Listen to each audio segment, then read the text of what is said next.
नमस्कार अमरावती. अमरावती जिल्हा मुख्याध्यापक संघाच्या वतीने 24 जुलै रोजी जिल्हाधिकाऱ्यांना निवेदन देत SIR सर्वेक्षणासाठी शिक्षकांची मोठ्या प्रमाणावर BLO म्हणून नेमणूक करण्यात आल्याबाबत तीव्र नाराजी व्यक्त करण्यात आली.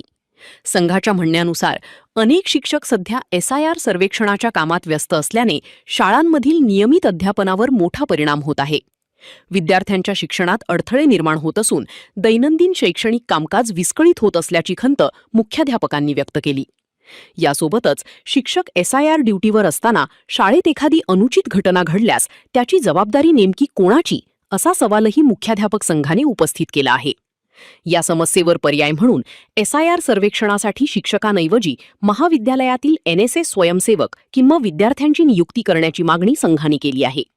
यामुळे शिक्षकांवरील अतिरिक्त कामाचा ताण कमी होईल, तसेच विद्यार्थ्यांचे नियमित अध्यापन आणि शाळांचे शैक्षणिक कामकाज सुरळीत सुरू राहील, असे संघाचे अध्यक्ष प्रवीण दिवे यांनी निवेदनाद्वारे स्पष्ट केले. शिक्षकांवरील अतिरिक्त प्रशासकीय कामाचा वाढता ताण आणि त्याचा विद्यार्थ्यांच्या शिक्षणावर होणारा परिणाम या मुद्द्यावर आता प्रशासन काय निर्णय घेते याकडे शिक्षण क्षेत्राचे लक्ष लागले आहे. नमस्कार, मी प्रवीण दिवे, मुख्याध्यापक श्रीराम विद्यालय वडाळी तथा अध्यक्ष अमरावती जिल्हा मुख्याध्यापक संघ. आम्ही शहरातील सर्व ही मुख्याध्यापक मंडळी आज इथे जिल्हाधिकारी साहेबांना SIR संदर्भात निवेदन देण्यासाठी आलेलो आहोत. SIRच्या आमच्या शाळेतील सर्व शिक्षकांच्या मॅक्सिमम सर्व शिक्षकांच्या ड्युट्या लागलेल्या आहेत. काही BLO म्हणून लागल्या आहेत तर काही BLO सहाय्यक म्हणून आहे.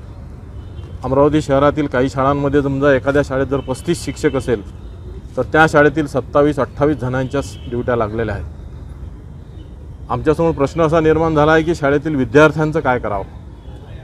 जे आमचं सर्वांचं दैवत आहे, या राष्ट्राचं दैवत आहे, हे विद्यार्थी येणाऱ्या काळातील हा देश आहे आणि या देशासाठी, या विद्यार्थ्यांसाठी शाळेत शिक्षक अवेलेबल नाही आहेत. सगळे ड्युटीवर गेले आहेत. अशा प्रसंगी जर एखादा विपरीत घटना शाळेमध्ये घडली, विद्यार्थ्यांची भांडणं झाली, काही घटना घडली, तर याची जबाबदारी कोण घेणार.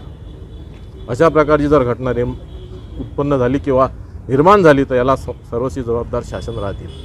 पर्यायी व्यवस्था म्हणून NCC पथकं आहेत, सिनियर कॉलेजचे NSSचे पथकं आहेत.